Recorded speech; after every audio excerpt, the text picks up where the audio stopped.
Videos for smart mistresses. I am not promoting dating married men, but if you are dating one, make sure he's not making a fool out of you, not using you, wasting your time. He's really in love with you and he plans on leaving his wife. And I'm going to let you know if you are his future girlfriend or wife, or if he has absolutely no intention of leaving his wife. Ladies, join.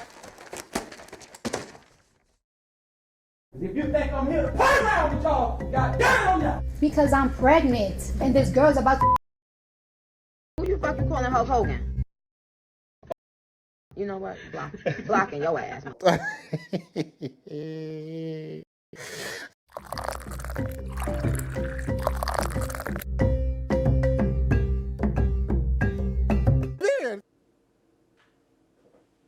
Hi everyone, welcome back to Themis and Thoughts. Grab your coffee, water, tea, whatever you're drinking, go and get that. Today we're going to be talking about desperation. A couple of days ago, a young lady went online to make one of the most ridiculous posts on Facebook that I think that I have ever seen in my life. Now, we're going to go over this post, but it is important that I note that while we are attempting to be analytical and thoughtful and engage psychological and sociological ideas, that we are also being empathetic. This topic, like every other topic that we cover here, should be done with a lot of empathy. Now, it is a Tuesday morning take, therefore, we are going to get into it. But again, remember, empathy should always be a part of how we engage with people online. All right, I hope this is trolling.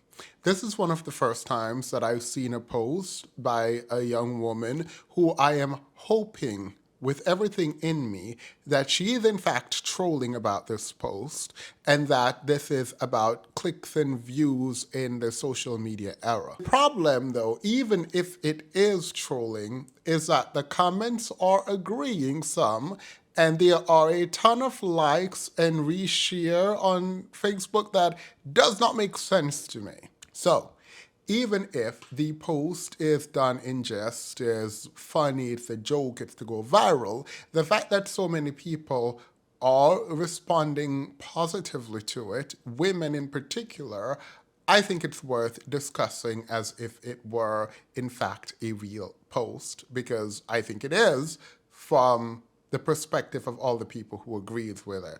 That's the first thing. The second and final thing is, we are going to get into the substance of what is actually being said. Okay, so let us read the post now. She says, my third baby daddy,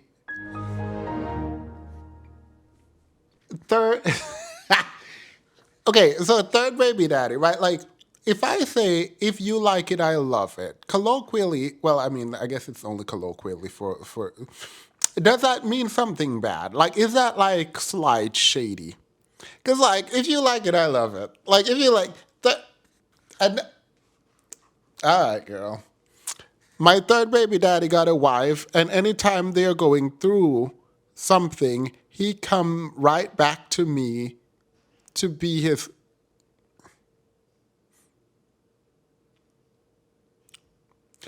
Let's do that again. My third baby daddy got a wife, and anytime they are going through something, he come right back to me to be his peace. Let's ignore grammar for when he's going through something with his wife. He then comes to you, the baby mother, side piece or whatever, to be his peace. And you're announcing that to the world as if it's something good that you go on to explicitly say is something good. Is this not embarrassing for you?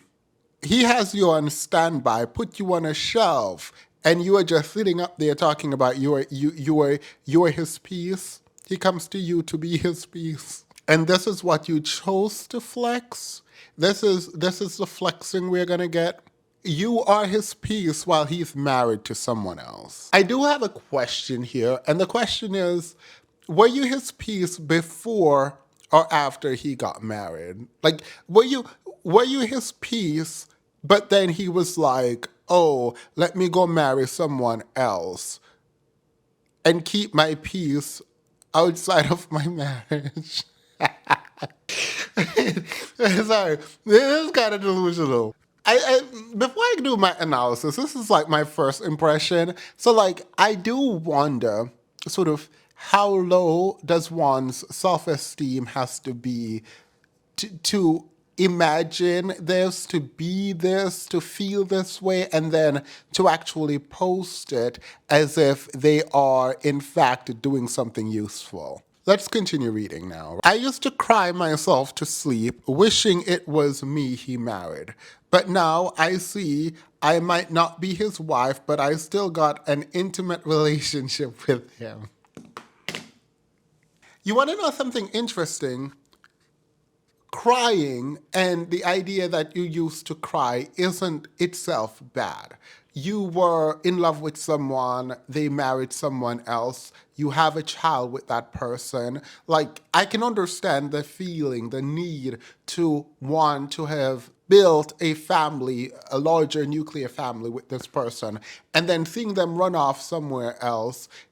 Yeah, anyone would be hurt by this. Crying about this is not the problem. It is I cried, he moved on, but I stayed shelved, waiting for him to return so I can be his peace, because I still maintain an intimate relationship with a married man because I am that married man's peace, while he chose someone else to marry and share a family with. Now, obviously he's a cheater, but you're also helping him to disrupt that family that he's a part of. We'll get to that later, but let's continue.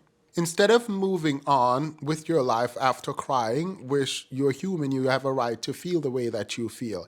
Instead of moving on with your life, you decided to help him facilitate hurt for someone else, a third neutral party. I'm assuming the third person don't know about you. I mean, I guess you're posting it online, so if she don't know by now, well, now she knows. Is she gonna leave the marriage? Probably not. So if this was an attempt to out him, right, so that you can claim him for yourself because apparently you think he is a prize, which again, we'll also get to that, that's insane and it's probably not gonna work. The way that you are hanging on to intimacy, that wife is about to hang on to that marriage. My man is your man, hurt is her man too. Let's summarize what has happened up until this point. This man put you in a garbage bag, drove you to the dumpster, threw you in the dump, drove home, locked his door, and you picked yourself up out of the trash heap, brushed yourself off, and then went into the bushes by his house, peeping through the window where you hope to get a glimpse of him when the blinds are up and whenever he walks past. And you are okay with that. That playing in your mind, that idea that you get to hide in the bushes until he throws some crumbs or water or whatever it is that you need feeding on. He throws that out there. You are okay with that. You are okay with being shelved by a man who has a wife who comes to play with you or engage with you, take you off the shelf whenever he has a problem at home, only to reshelve you and go back to his wife. You are okay with that. And instead of, again, moving on, you are talking about being lucky to have intimate relationship with him. So not only do you engage with him in his infidelity, but you've also reframed the infidelity and his terrible actions in your head by calling yourself his peace and proclaiming your acknowledgement, proclaiming some good feeling towards having an intimate relationship with a married man because you have a place in his heart. It is not in his heart that you have a place now, is it? This kind of reframing of reality to soothe your own ego is actually insane. It's toxic and it's really sad. You have an intimate relationship with him and he has a marriage and you have no problem with that. You are his peace and he has a wife and you have no problem with that. I will keep asking the question of how low we think the self-esteem has to be for you to proclaim such a foolishness online. Or even believe it, actually.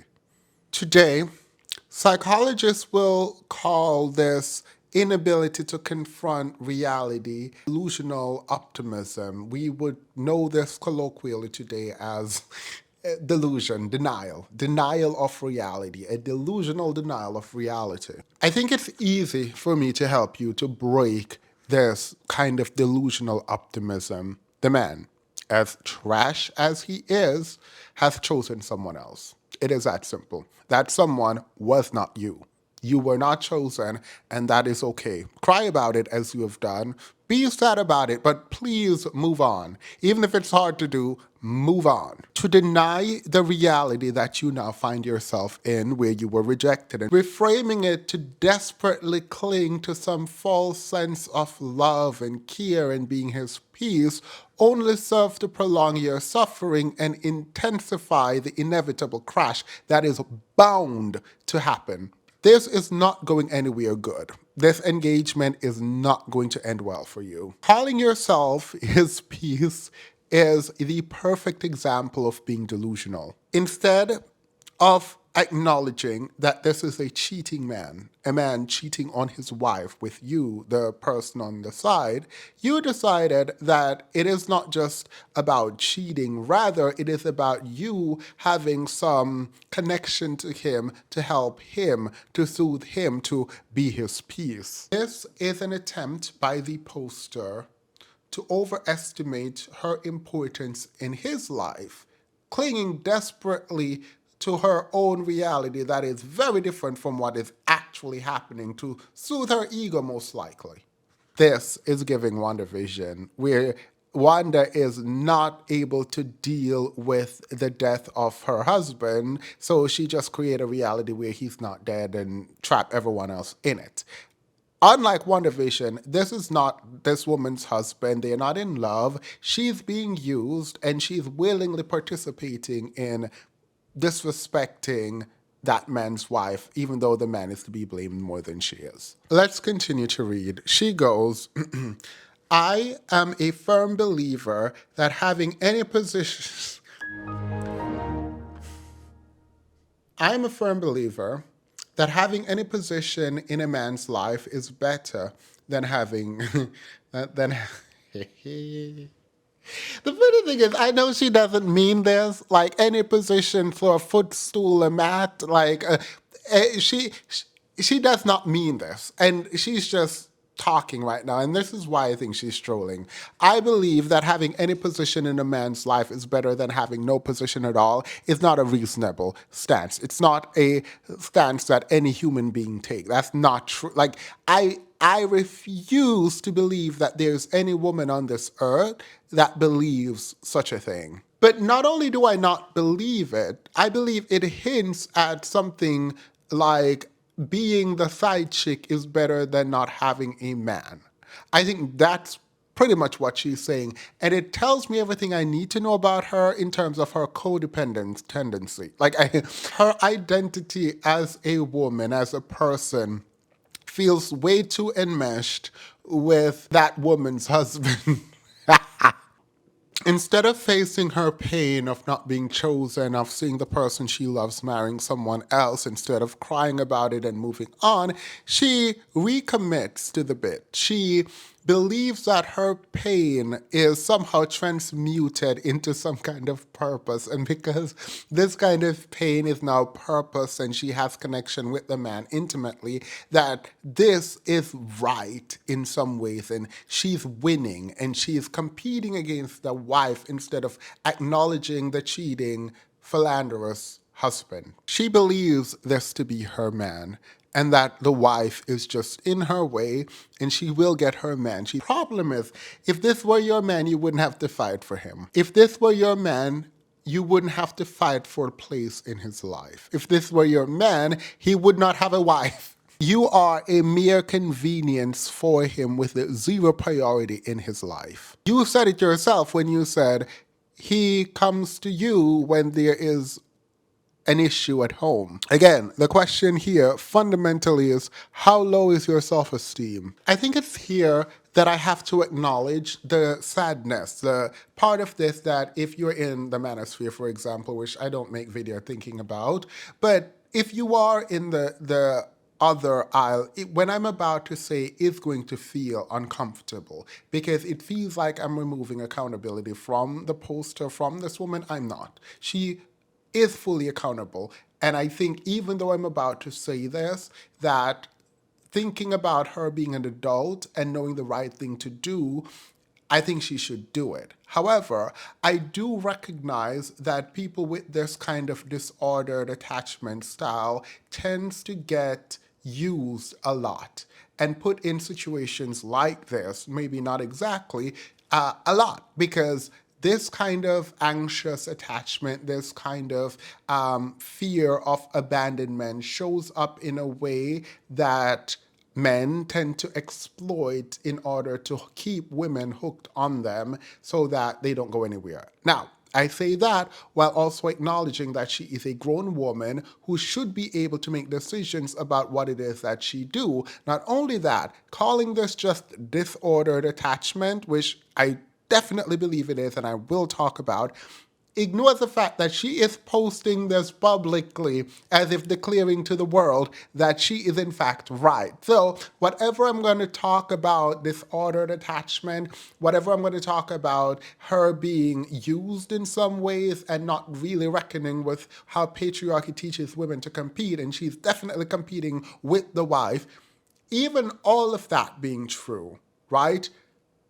I recognize that she still holds accountability firmly in her grasp, right? And I can't take that from her because she is wrong and definitely out of order in the post that she just made.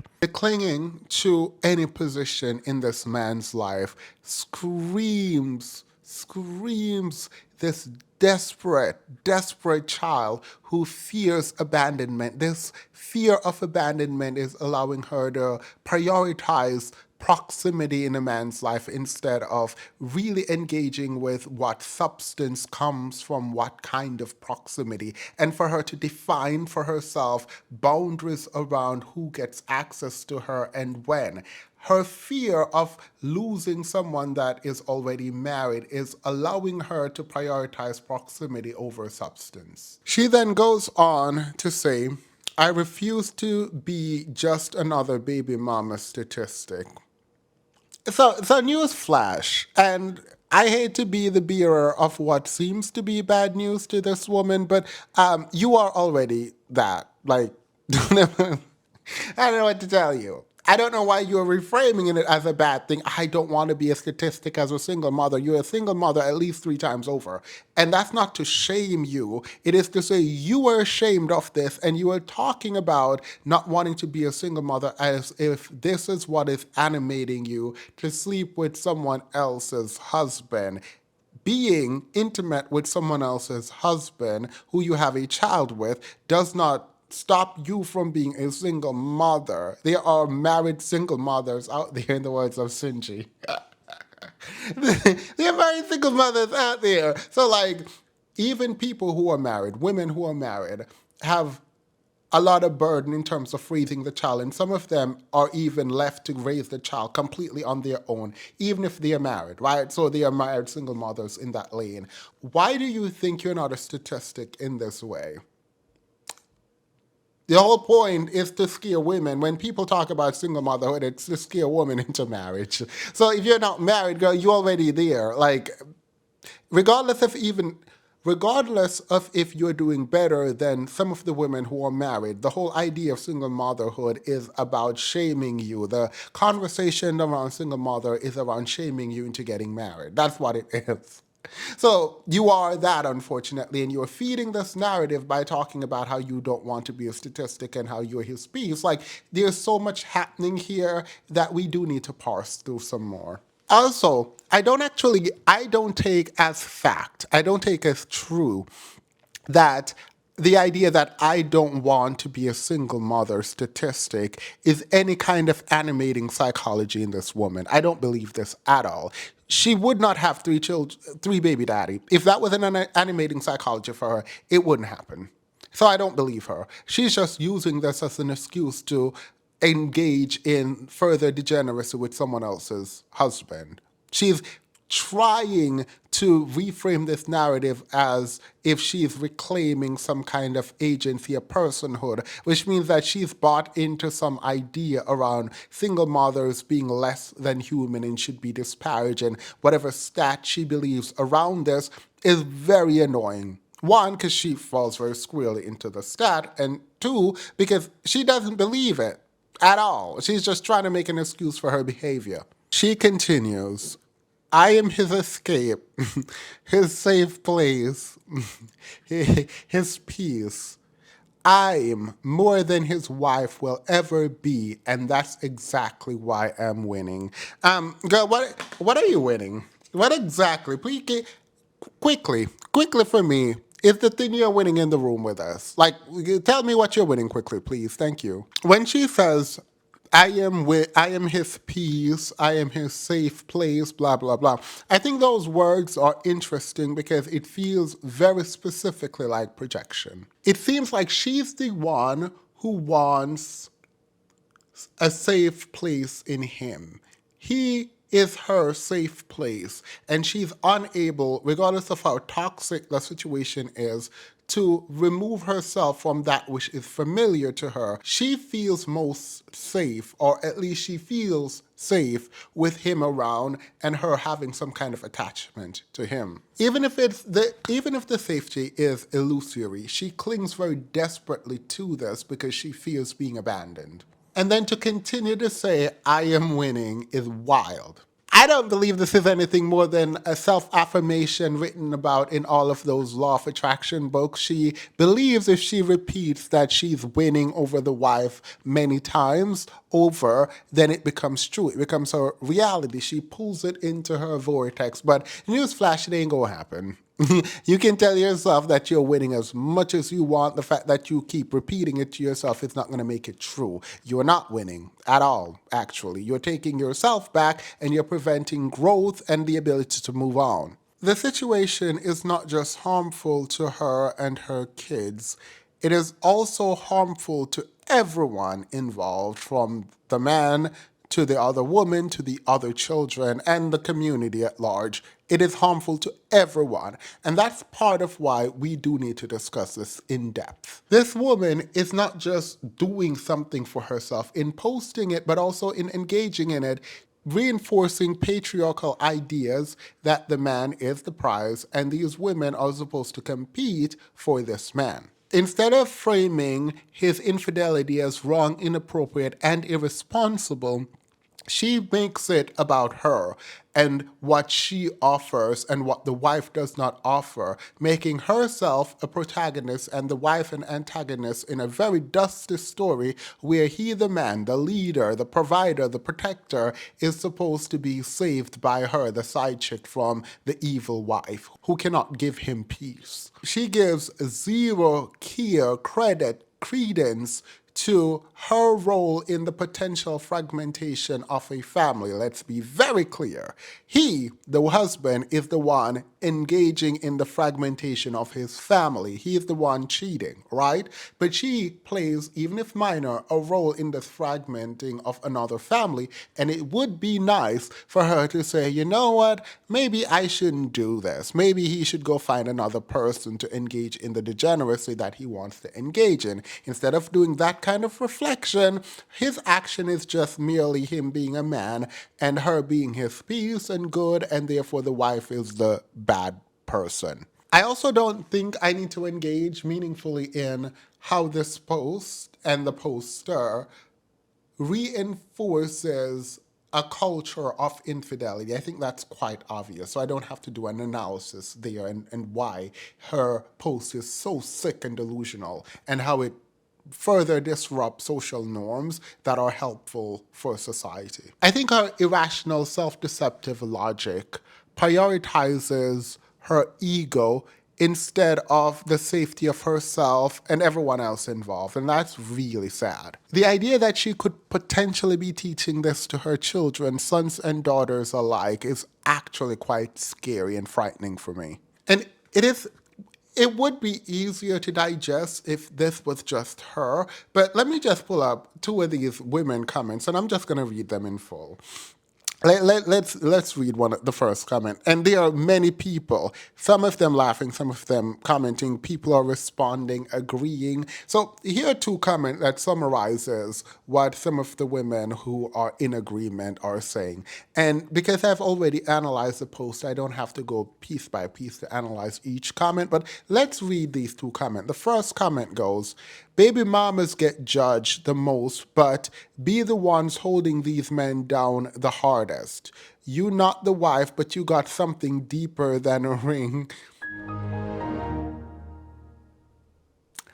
You not the wife, but you got something deeper than a ring, access to a part of him she'll never touch. I don't know what he's talking about. And let's be real, most wives can sense it too. That's why they stay pressed.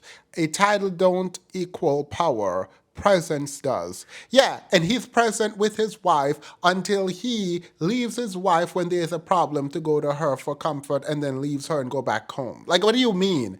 The idea, mind you, and I've always talked about this, and I drag dusty marriages, not marriages generally, but dusty marriages. I drag them. Please do not ever take that, my position on terrible, disgusting marriages, as a reason why you, an individual not in a marriage, should be okay being with a man or woman in a marriage. Like, have some self-respect. It is not your responsibility. And this is my position. It has always been my position. It is not your responsibility to hold someone else's marriage together. That is not your responsibility, particularly when you don't know if the man you're dating is married. Like, if that is not yours. He and she, they are in the marriage. If they go out and cheat, they are ruining, they are destructive to their own marriage. They fragment their own family. It is not you. But if you knowingly go after and be with people who are in marriages, then you're also a terrible person too. I don't know what to tell you. Like, twin flame or not, it's not good. The other comment says, you're speaking for a lot of women who won't admit it out loud and should not admit it out loud and should not do it at all. Just because you're not the wife don't mean you irrelevant. Some of us are the peace, the escape, the safe place. He might have gave her the ring, but you got the grip on his heart. That's why he keep coming back. And that's right. And that right there is a flex most won't ever understand. It's not a flex and it's degenerate. It is not a flex and it's degenerate. And this comment just pissed me off a little bit more than I thought it would when I read it in my head without reading it out loud. Reading this out loud is actually kind of toxic. You are not better. You are not more loved. You don't have something more important. This man is bouncing between people, using you all. And instead of focusing on the fact that you are being used and the wife is being disrespected, you decide to drag the wife because the wife is delusional. That's why they act that way, instead of saying, you know what, maybe this man is just trash. Maybe it's not me or that woman. Maybe the man is trash. Like what do you... Anyway, so some guy came in and finally spoke some truth. Let's hear what this young man had to say. Finally, mind you, there are some other comments agreeing, but I can't. Let's go to the man. This is what the guy had to say.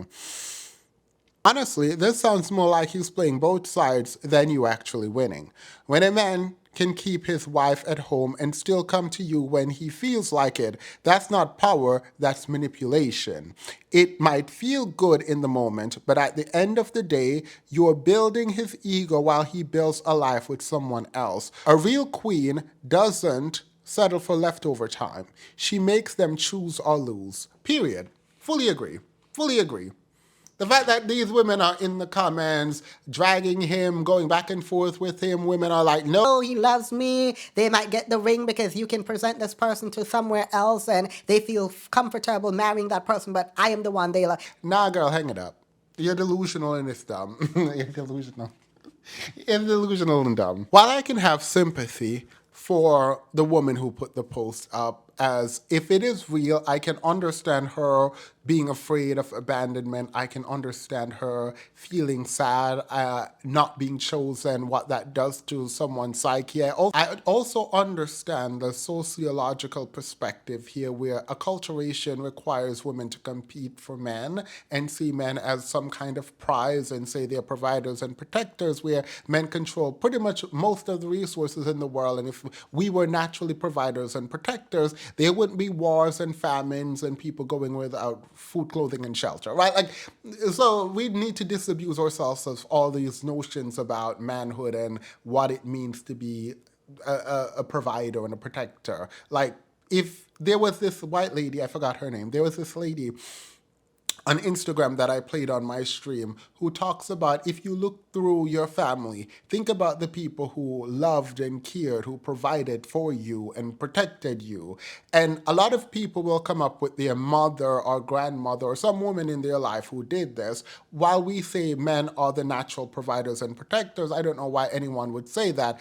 I mean, if they were, everyone in the world would have what they needed. Men control most of the wealth. Men control most of the public policy decisions. We wouldn't have war. Everyone would have enough food if men were naturally providers and protectors. It's never been a secret to me. It's always given, like my nephew who puts on a cape and says, I'm Batman. You know, being a provider and protector is not something you are just because you declare it so. Provision and protection are human traits and skills that fall under moral courage. Moral courage is something you possess after you've practiced it. They're human skills, which aren't gendered. They're human. But I can see the intention in many people that they want to be those things. These larger things of moral courage, provision and protection, are actually held up by foundational skills that you actually need to practice. What are those skills? Listening. If you want to be a good provider and protector, you need to be a good listener. Curiosity. If you want to be a good provider and protector, you need to practice the skill of cultivating curiosity. If you want to be a good provider and protector, you have to be practicing the skill of humility. You have to be practicing the skill of connection. How to connect to others, how to connect to yourself. If you're not listening and paying attention, you won't even know what it means or what is required to provide and protect for those around you. Once again, this is for everyone. This isn't gendered. This is something all humans can practice and should practice if we're going to be good community members. People who provide and protect seem to be the providers and protectors. I would not go so far as to gender it, but if we are, I feel like women have proven time and again that they are providers and protectors, particularly of their family and the larger community at hand. So I'm not going to do that with you. Also, your responsibility is not to be someone else's piece. Like, what do you... I'm going to end it there. That was my take. This is a Tuesday morning take. I just gave you mine. Please go down in the comments and give me your take, where you disagree with me, agree with me. Let's do it. And I will start at the end of the video taking some of the best comments and including them in these videos and responding to them. So in that vein, have a wonderful, wonderful night. Remember to like, share, comment, and subscribe, and I will see you again later. Bye. Let's start off this series, even though it has started already because I've been in my kitchen for a long, long time now. Let's start by going back to last week's video, and I will put my favorite comment up on the screen.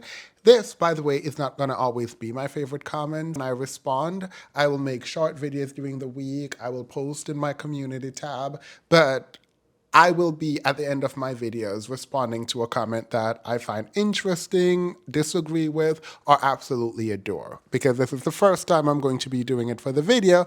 This is a comment that I chose. It goes by AD Who 2001. This person says, thank you for this, under the Alexis Ohanian drag Stephen A. Smith video. I am so glad to see that Alexis checked him when he had the chance. It's even better that Alexis did it publicly. Just like Stephen A. Smith publicly talked about Serena, for Stephen A. to be a sportscaster and not be aware that Serena previously got in trouble for doing her dance on the tennis court, Black Joy in celebration, can't be televised, shows that he thinks everything women do should be centered on men. This was Serena's get back for the backlash for her original dance on the tennis court, and a side benefit was to drag Drake. I fully agree. The idea that Stephen A is just completely ignoring all kinds of context, not only that Serena was penalized for dancing and celebrating when she did well, but also Drake has been dragging Serena's name in and out of everything, and at no point do I hear Stephen A talk about sort of Drake being obsessed with his ex. So does this obsession only happen when a woman is celebrating life and dancing on the grave of her ex, when grave metaphorically, right? So yeah, I agree with this comment. I like it. It was thoughtful. It was engaging. The parts of a comment that I like, acknowledging what is in the video, staying on topic, and providing even alternatives. And I love that. So please put your best comments out there, but engage with each other. I'm going to be all up in them comments. Is that the, yeah, all up in them comments. And I will see you again later. I go live on Fridays at 6 p.m. Eastern Standard Time, and please come through and chat with me and chill. Those are more relaxed, but we'll talk. All right. Also making a video about Stephen A because he did a follow-up and tried to pretend like he would do something if Alexis was in the studio with him, even though he's the one who wasn't in the studio. We'll get to that. Again, that was my Tuesday morning take. What is yours? Have a great day at work. I hope you're enjoying this while you drive, listen, talk, whatever. All right, bye.